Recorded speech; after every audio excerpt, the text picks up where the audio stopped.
1 Corintios capítulo 11, versículo 23.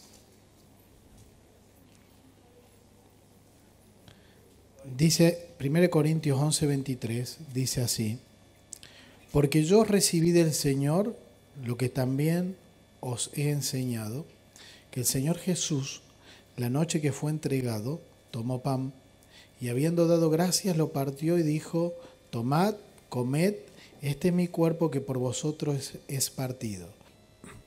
¿Cuándo compartimos este versículo bíblico nosotros? En la Santa Cena del Señor.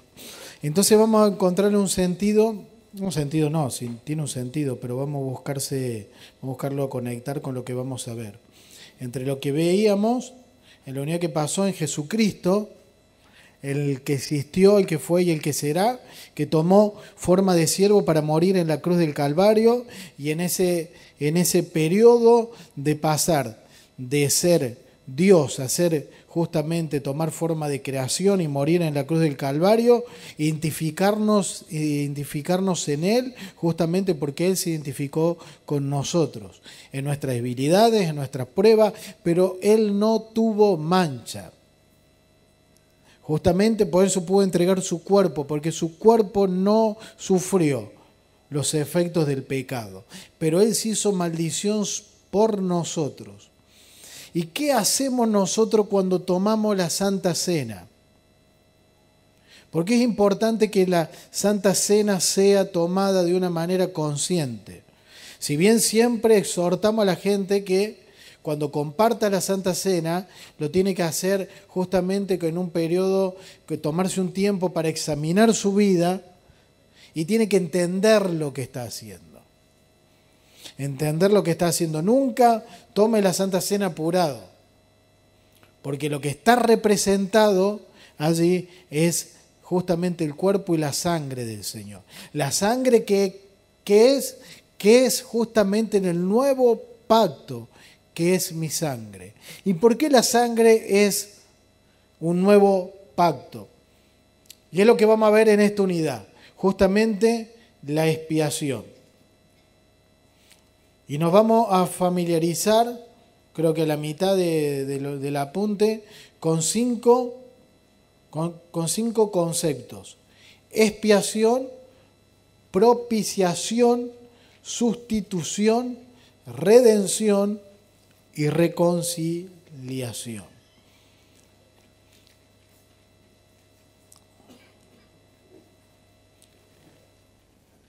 ¿Qué significa? ¿Por qué la sangre de Cristo? ¿Por qué tiene valor? La sangre de Cristo tiene el poder de limpiar y de expiar un número infinito de pecados cometidos por un número, también podríamos decir prácticamente infinito, de personas a través de los siglos. Todos aquellos que ponen su fe en esa sangre son salvos. ¿Pero por qué?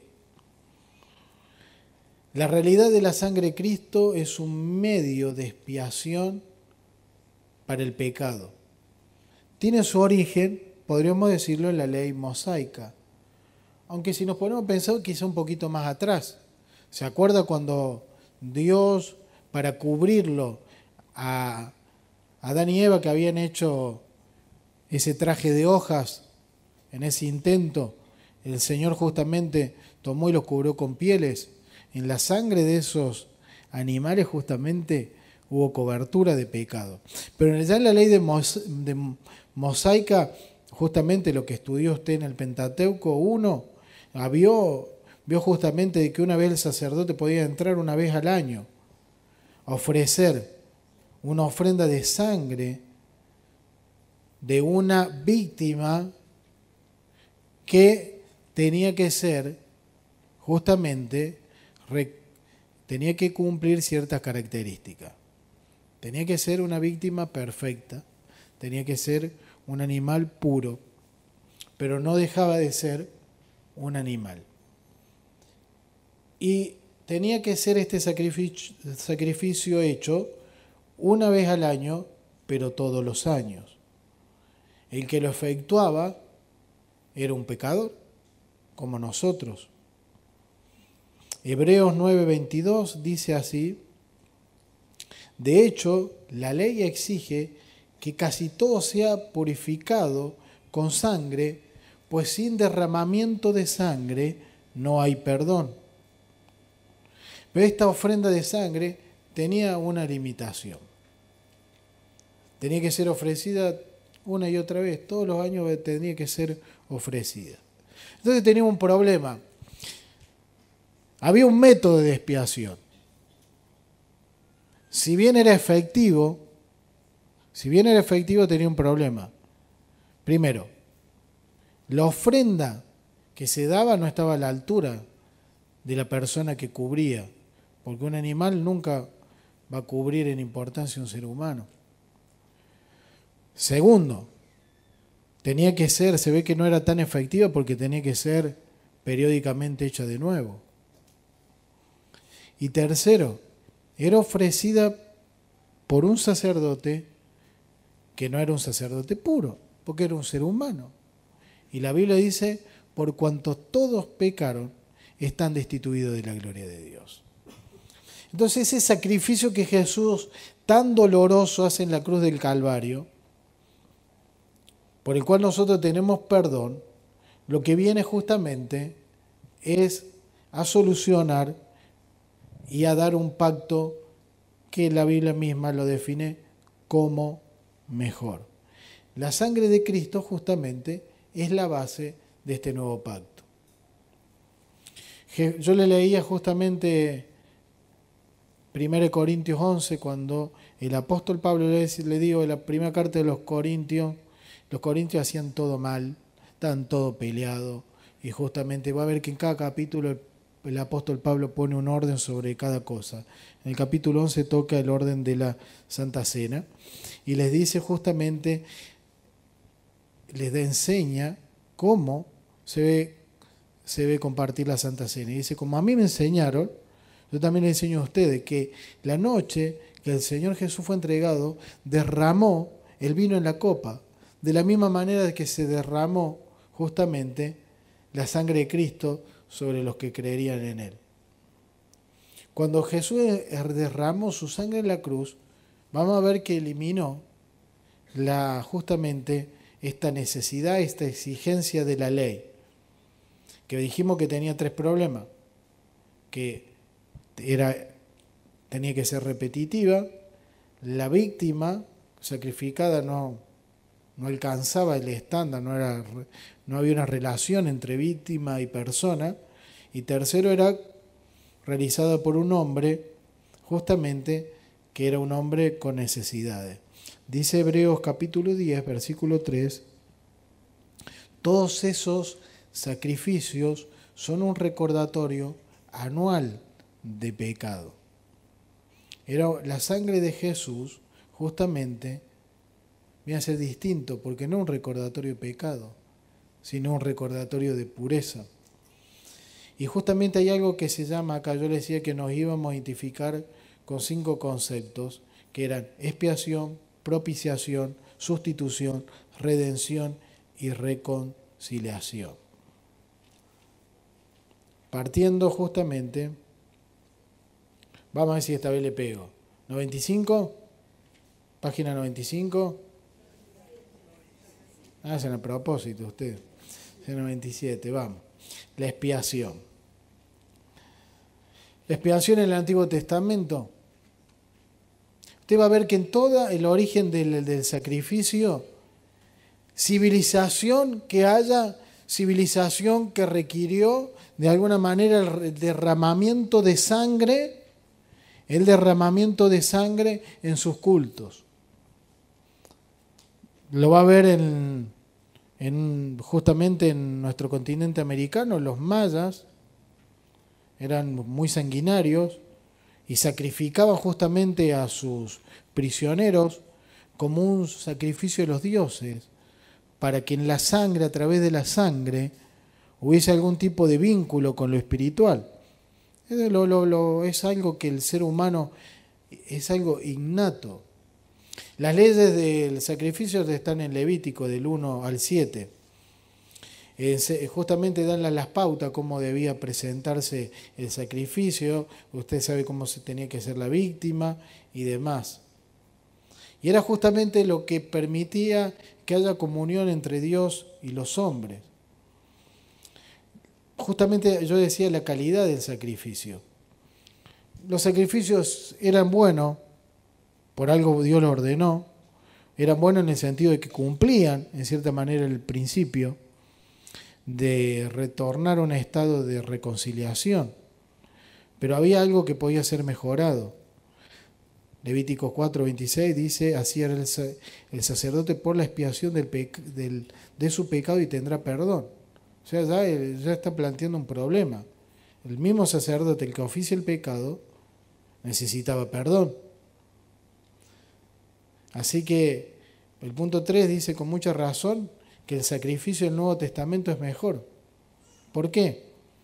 El punto A, lo que yo decía, hay una amplia disparidad entre una criatura racional y una irracional, entre un animalito y un ser humano hecho a la imagen y semejanza de Dios. Por eso Jesús fue la víctima perfecta, porque inclusive era superior la ofrenda que lo que rescataba.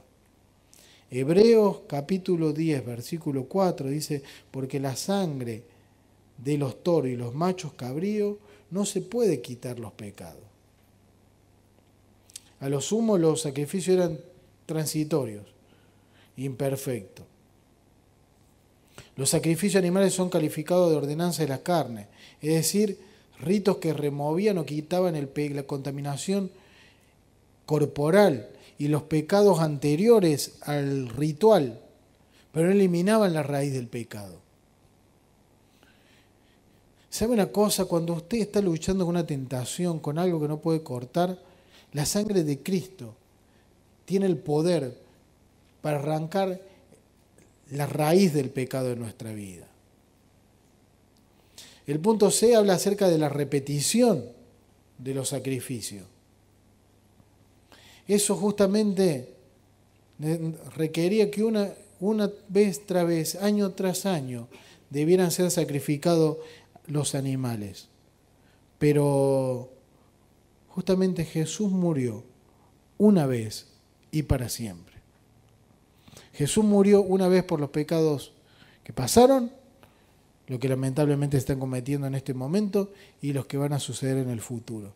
Jesús murió una sola vez. La muerte de Cristo es suficiente. La muerte de Cristo es suficiente para limpiar todo pecado. Pecado posterior y pecado futuro también. Justamente los sacrificios de animales eran justamente realizados por hombres imperfectos. Pero Jesús es el nuevo sacerdocio. Yo decía en la unidad pasada de que de cierta manera Jesús simbolizaba el arca del pacto, que es el verdadero sacerdocio, y el sacerdocio que nos conviene, porque siendo un Dios perfecto, es un Dios misericordioso, que se compadece. Así que esos tres problemas que señalábamos del sacrificio, de que no había equivalencia entre la víctima y el ser humano, de que eran reiterativos, de que justamente eran realizados por un ser humano de pecado, acá Jesús es, en la misma persona, el tiempo del sacrificio, que es de una vez para siempre, es la víctima y es el sacerdote que lo ofrece. En el mismo acto. Así que es por eso mediador de un nuevo pacto, para que interviniendo muerte, para la remisión de las transgresiones que había bajo el primer pacto, los llamados reciban la promesa de la vida eterna. La expiación en el Nuevo Testamento. El Nuevo Testamento habla de la expiación. De hecho, el libro de Hebreos habla mucho acerca de la expiación. La realidad misma de que Jesucristo se reuniera con el resto de la gente y se sometiera a Jesús en el bautismo era ya un hecho de identificación con la humanidad a fin de sobrellevar la carga de sus pecados. Por eso Juan el Bautista le dice, pero vos venías que me bautice, que yo te bautice. Jesús dice, tiene que tener cumplimiento. Porque si yo quiero ser el que cubre justamente, el que vuelve a unir, lo que hablamos de la escalera de Jacob, que une el cielo con la tierra, yo tengo que tener identificación. Yo tengo que hacer lo que hace la gente. Jesús se refirió siempre a su muerte muchas veces de una manera velada, de una manera en referencia, pero siempre le explicó el significado de su muerte. A ellos luego se le hizo la luz, pero había necesidad. ¿Por qué había necesidad? Dice el punto 2. Primero porque Dios es santo. Eso lo vimos cuando vimos los atributos de Dios. Vimos que Dios es un Dios santo. Dios es un Dios que no puede pecar. Y una realidad teológica, ya que estamos viendo teología bíblica y sistemática, estamos viendo justamente las doctrinas fundamentales. Y una de las doctrinas fundamentales es que nosotros nacimos alejados de Dios. Nosotros experimentamos el rechazo de Dios. Y hasta que no somos curados con la sangre de Cristo, el rechazo es una parte de nuestra vida. Por eso es que nos duele tanto el rechazo. Y por eso la gente reacciona de diferentes maneras al rechazo y se genera mecanismos de protección psicológica ante el rechazo, justamente porque es una raíz de necesidad espiritual, de que nosotros estamos rechazados. Entonces, para volver a estar unidos era necesario el derramamiento de sangre. Ahora, ¿quién venía a morir por nosotros? Si los animales no eran suficientes, si el que lo ofrecía no era digno, si tenía que ser repetitivo, alcanzaba justamente para cubrir el pecado del ayer y no del mañana. Escúcheme, la sangre de Jesús, hermano, tiene el poder para limpiar su vida presente y futura.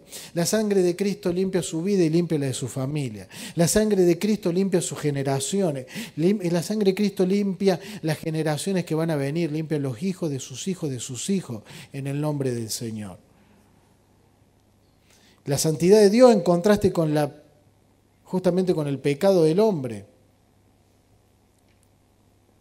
Dice Isaías capítulo 59, versículo número 2, que nuestras iniquidades no han hecho división entre nosotros y justamente nuestro Dios. Y justamente nosotros hablamos acerca de la característica de Dios y la ira de Dios, de que Dios justamente un Dios justo, y su justicia demanda justamente que la ley violada necesita un castigo. Tiene que haber compensación. Satanás fue muy astuto porque él sabía que volvía a alterar el orden establecido por Dios, haciéndole caer al ser humano. Entonces era necesaria la expiación del hombre. Acá el apunte hace referencia a que hay gente que sostiene que la expiación no es viable, otros que dicen que Dios va a terminar expiando a todos. Pero es importante decir que el Nuevo Testamento nos enseña que la expiación es tanto posible como necesaria. Es posible porque Dios es misericordioso y también justo. Y es necesaria porque Dios es justo, pero a la vez también es misericordioso. La naturaleza de la expiación. Cristo fue muerto, expresa la verdad histórica de la crucifixión. Por nuestros pecados es el hecho. Y nosotros le decía que tenemos que identificarnos acá con 5 conceptos: expiación, propiciación, sustitución, redención y reconciliación. ¿Qué es expiación? Yo le decía que justamente, voy a tratar de decir la palabra justamente, de hecho como 80 veces en lo que hay de la clase. Cubrir le hablaba acerca de Génesis 3, cuando el Señor cubrió con pieles a Adán y Eva. Adán y Eva. Sí, vamos. Adán y Eva los cubrió con las pieles cuando ellos se habían tratado de hacer a su manera, con sus limitaciones humanas, justamente con hojas. Expiación significa cubrir en el idioma hebreo. Tiene los significados de reconciliación, purificación, limpieza. El vocablo expiación en el original incluye la acción de cubrir tanto los pecados como al pecador. Esa es la diferencia también en el sacrificio ritual, que no cubría el pecado, cubría el pecador. El rey David en su salmo habla acerca mucho de la cobertura de Dios. Es lo que nos libra de la ira de Dios. Cuando el sacerdote aplicaba la sangre sobre el altar, el israelita tenía la confirmación de que la promesa esa que le hicieron un día a sus padres se cumpliría para él. No hace referencia también a cuando el ángel de la muerte pasaba en la última plaga y veía la sangre y pasaba de largo. La sangre de Cristo, hermano, nos libra de la maldición y guarda nuestra casa, guarda nuestra morada, guarda lo nuestro. El expiar el pecado significa cargar con él, quitarlo del corazón del transgresor, quien queda entonces justificado de toda injusticia.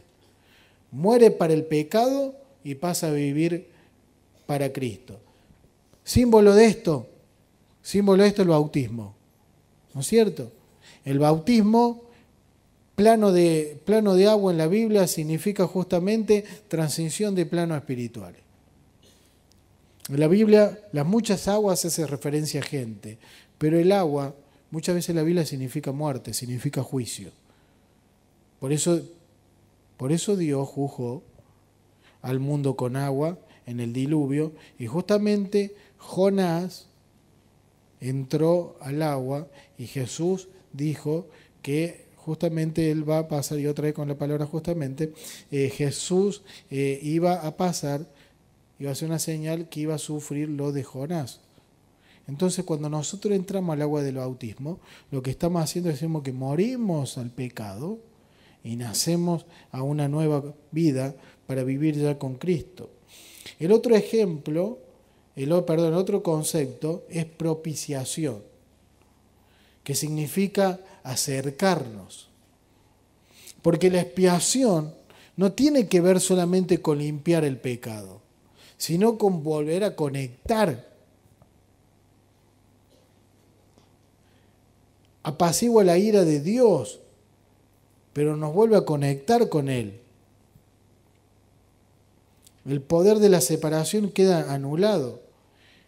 Y por eso nosotros nos podemos acercar a Dios en el nombre de Cristo.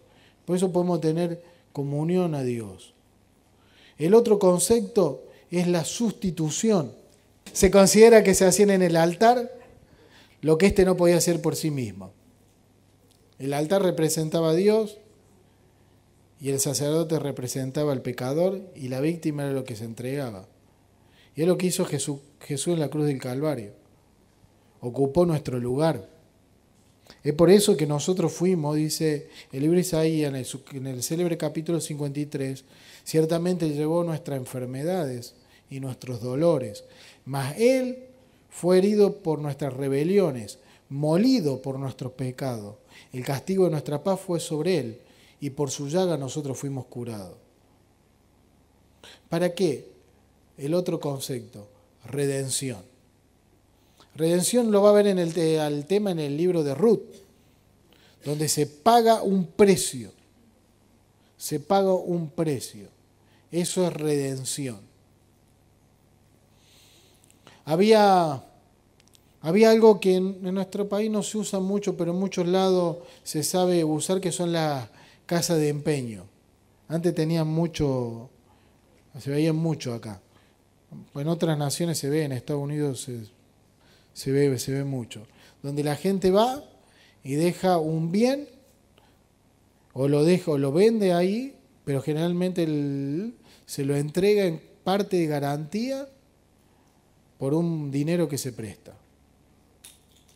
Yo fui como a un paseo turístico a uno de los lugares, justamente la casa de empeño más, dicen que es la más grande del mundo, donde tienen cientos de cosas dejadas, no sé, miles de cosas que dejó la gente, con la promesa de un día volverla a buscar y nunca la pudo buscar. De una manera, porque el rescate quizás no le convenía. Entonces, redención tiene que ver con rescatar, para comprarlo, para sacarlo del mercado. Justamente el Señor es un comprador, nos compró. Es como que compró a alguien que era un esclavo. Ahora el tema es que compró algo que con un valor que nosotros no podemos entender. ¿Para qué? Para reconciliarnos. Porque dice la palabra del Señor que éramos enemigos de Dios. Ahora somos amigos de Dios. Colosenses capítulo 1, versículo 21 y 22 lo ponemos, por favor. Colosenses capítulo 1, 21 y 22. Ponle en NBI, lo dice de una manera muy linda. Colosenses 1, 21 dice: en otro tiempo ustedes, por sus actitudes y sus malas acciones, estaban alejados de Dios y eran sus enemigos. Pero ahora Dios, a fin de presentarlos santos, intachables e irreprochables delante de Él, ¿no es cierto? Mire lo que somos. Somos santos, somos intachables y somos irreprochables delante de Él. Escúcheme, si usted alguna vez se siente menos que santo, se siente menos que intachable y se siente menos que irreprochable, es porque no tiene una dimensión del poder que tiene la sangre de Cristo sobre nuestra vida. Es el poder del perdón que tenemos. Eso es la gracia de Dios, aceptar que a pesar de nuestra limitación, a pesar de nuestro pecado, a pesar de nuestra falta, Dios nos presenta santo, intachable, irreprochable delante de Él. ¿Por qué? Para traernos reconciliación en el cuerpo mortal de Cristo. O sea, todo esto sucedió porque hubo un cuerpo que fue entregado. Por eso creer que Jesús fue, el cuerpo de Jesús resucitó, que no fue un hecho espiritual solamente, es importante. Entonces, yo quiero repasar las 5 palabritas. Expiación, que quiere decir cubrir. Propiciación, que quiere decir acercarnos. Sustituir, que usted sabe, sustituir justamente. Redención, comprar algo que estaba entregado, pagando un precio. Y reconciliación es que nos vuelve a unir, nos vuelve a juntar con el Señor. Y los efectos es el perdón que tenemos al pecado. Y tenemos la libertad del pecado. El efecto de la expiación sobre nosotros nos trae el perdón sobre el pecado, sino nos trae la libertad del pecado. Y eso nos trae la libertad de la muerte y nos da el don de la vida. Que Dios le bendiga a todos.